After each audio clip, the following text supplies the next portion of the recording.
Dans cet exercice de modélisation 3D classique, je vous propose de faire un verre à pied. Je ne vais pas donner d'indice particulier, sinon que j'ai utilisé un add-on. Si vous ne voulez pas voir mon processus de modélisation avant d'essayer cet exercice par vous-même, je vous invite à faire pause tout de suite. Pour commencer, je vais me rendre dans Edit Préférences, aller dans l'onglet Add-on pour vérifier que l'add-on déjà inclus dans Blender, Add Mesh Extra Objects, est bien activé. Comme son nom l'indique, l'add-on Extra Mesh va me permettre d'avoir dans la liste des objets primitifs qu'on peut ajouter en faisant Shift A, un single vert, donc un vertice seul.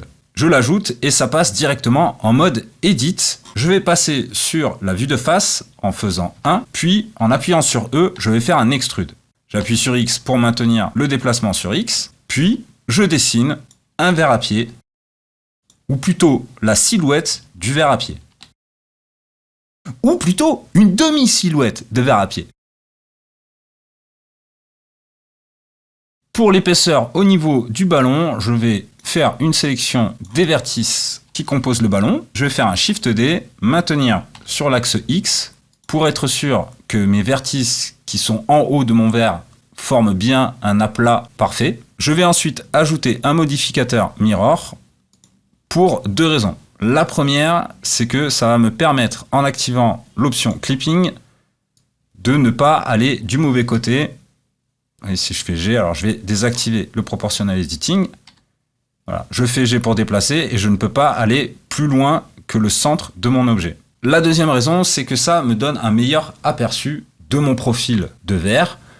Je vais sélectionner les vertices du haut de mon verre et faire un F pour lier les deux vertices. Et ensuite, je vais procéder à des ajustements jusqu'à obtenir un résultat satisfaisant du profil de mon verre. Je vais maintenant retirer le modificateur Mirror, je n'en ai plus besoin, et je vais le remplacer par un modificateur Screw. Et bim!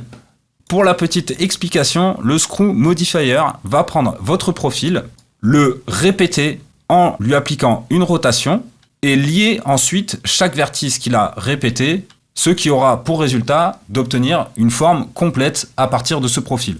Il y a la possibilité de changer quelques options. Si par exemple je trouve qu'il y a trop d'étapes ou pas assez d'étapes dans la répétition de mes profils, je vais pouvoir augmenter ou réduire ces étapes dans le champ Step Viewport. C'est dans le Viewport que ça change, mais pas dans le render. En l'occurrence, le render, on s'en occupe pas.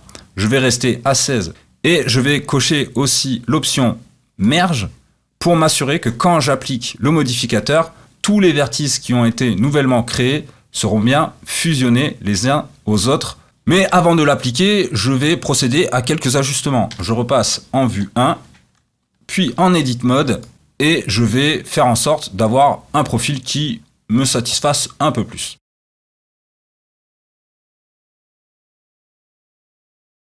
Ça me paraît pas mal. Je passe en mode solide. Je vais maintenant appliquer mon Screw Modifier. Ah, je suis encore en mode Edit, il faut que je passe en mode objet pour l'appliquer. Et voici une bonne base pour mon verre. Je vais juste aller vérifier que toutes les faces sont bien orientées. Et en effet, elles ne le sont pas.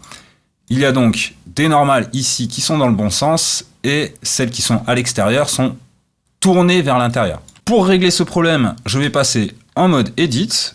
Je vais faire A pour tout sélectionner.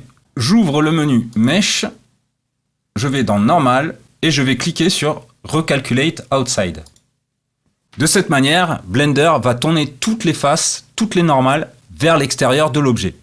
Je vais désactiver le Face Orientation dans l'Overlay et ensuite je vais procéder à des ajustements, comme par exemple ajouter des bevels ici. J'appuie sur 2 pour passer en mode Edge. Je double-clique cette Edge Loop. Je vais faire CTRL B pour ajouter donc un bevel. Puis je vais utiliser ma roulette pour ajouter des Edge Cuts. On va dire comme ça, c'est bien. Je vais ensuite répéter cette opération à tous les endroits où j'aimerais que les angles soient bien marqués. J'ajoute un bevel ici, par exemple. Ça m'a l'air pas mal. Pour le pied et pour le haut du verre d'ailleurs, je vais sélectionner 2 edge loops, puis faire un CTRL B, ce qui va donner un arrondi. Je vais essayer quand même de garder ici le plat pour avoir un arrondi naturel. Je vais faire la même chose sur le haut du verre. Là, ça m'a l'air pas mal. Je vérifie que tout va bien. Je n'ai plus qu'à ajouter un modificateur de subdivision, m'assurer que le shade soit en smooth. Et voilà, mon verre est terminé. J'espère que cet exercice vous a plu. On se retrouve à la prochaine vidéo. Ciao, ciao!